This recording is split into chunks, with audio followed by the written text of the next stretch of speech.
Hi అండి. రొయ్యలు, చిట్టి ముత్యాల రైస్‌తో రొయ్యల పలావ్ చేశానండి. ఒకసారి ట్రై చేయండి. చాలా చాలా టేస్టీగా ఉంటుంది. ఫస్ట్ అయితే గిన్నె పెట్టుకొని దాంట్లో ఆయిల్ వేసుకొని, ఈ గరం మసాలా ఏసుకోవాలండి. చెక్క, లవంగ, షాజీరా, పలావాకు ఏసుకోవాలి.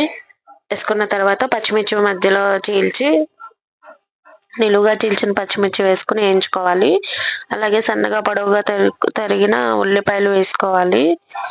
ఉల్లిపాయలు బాగా వేగాలండి. మంచిగా వేగితే మంచి కలరొస్తుంది. ఉల్లిపాయలు వేగిన తర్వాత మంచి కలరు చాలా బావుంటుంది రైస్‌కి. ఇలా ఎర్రగా వేగాలండి గోల్డెన్ బ్రౌన్ కలర్‌లో.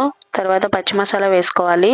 దీంట్లో చెక్క, లవంగ, ధనియాలు, గసగసాలు, అల్లం, వెల్లుల్లి, ఎండు కొబ్బరి ఏసి మిక్సీ పట్టాను.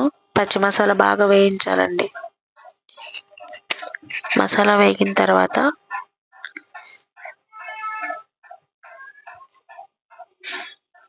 మసాలా మొత్తం మంచిగా వేయించుకోవాలి. పచ్చి మసాలా కాబట్టి ఆయిల్ పైకి తేలే వరకు మంచిగా వేయించుకోవాలి. మొత్తం వేగిన తర్వాత మంచిగా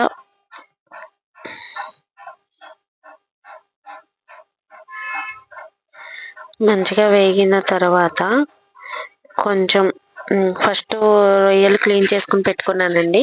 ఆ క్లీన్ చేసిన రొయ్యల్లో నేను ఉప్పు, పసుపు వేసి కొంచెం ఆయిల్ వేసి మగ్గబెట్టుకున్నాను. ఒక 10 నిమిషాలు మగ్గబెట్టుకుంటే రొయ్య మంచిగా మెత్తగా ఉంటుంది.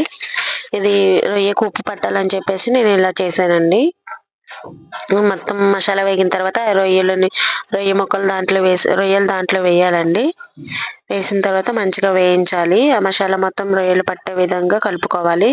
దాంట్లోనే కొంచెం కల్లుప్పు, అలాగే కొంచెం పసుపు, కొంచెం కారం వేసి మంచిగా కలుపుకోవాలి.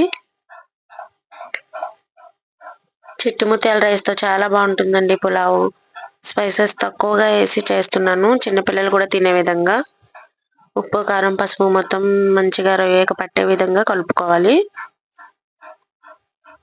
ఇవంతా కలుపుకున్న తర్వాత మనం ముందుగా నానబెట్టుకున్న రైస్‌ని దాంట్లో వేసుకోవాలండి. ఇది ఉప్పు, కారం ఏసాం కాబట్టి కొంచెం వాటరు వస్తాయండి. ఆ వాటర్ ఎగిరేంత వరకు కొంచెం మగ్గబెట్టుకోవాలి. అప్పుడే రొయ్యకి బాగా పడుతుంది ఉప్పు, కారం. రైస్ తినేటప్పుడు ముక్క చాలా బావుంటుందండి. రొయ్య ముక్క రైస్‌లోకి ఉప్పు, కారం పడితే. నానబెట్టుకున్న బియ్యాన్ని వేసుకోవాలండి మగ్గిన తర్వాత. నేను 3 గ్లాసులు తీసుకున్నానండి బియ్యం. 3 గ్లాసుల బియ్యానికి 6 గ్లాసులు వాటర్ పడుతుంది. చాలా పాత బియ్యం ఇవి.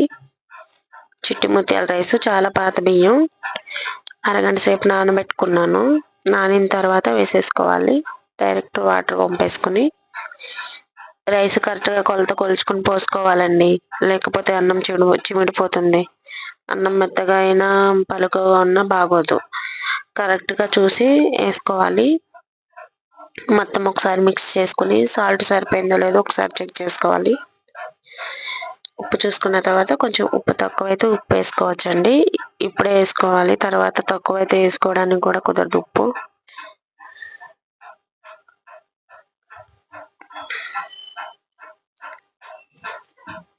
ఎసరు వచ్చిన తర్వాత ఒకసారి కలుపుకొని దమ్ పెట్టేసేయాలండి సిమ్‌లో పెట్టి మంచిగా దమ్ పెడితే ఆవిరికి మంచిగా మగ్గుతుందండి రైసు.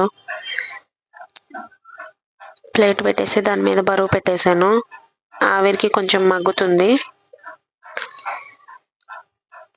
వేడి వేడి అన్నం పెరుగు చట్నీలో తింటే చాలా బావుంటుందండి. కర్రీ కూడా అవసరం లేదు దీంట్లోకి.